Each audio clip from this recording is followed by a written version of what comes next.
Welcome back to another technical deep dive here in the debug zone.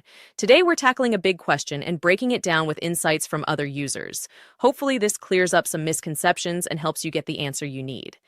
So buckle up, stay a little curious, and let's jump right in.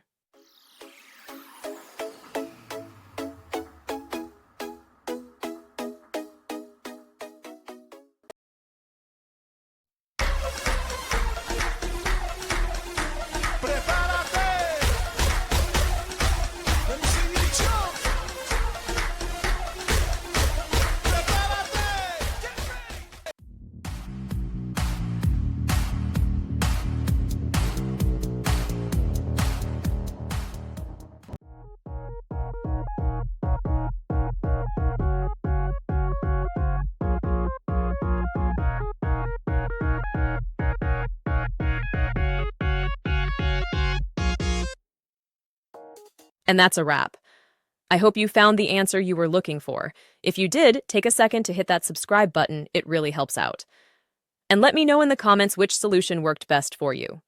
See you next time in the debug zone.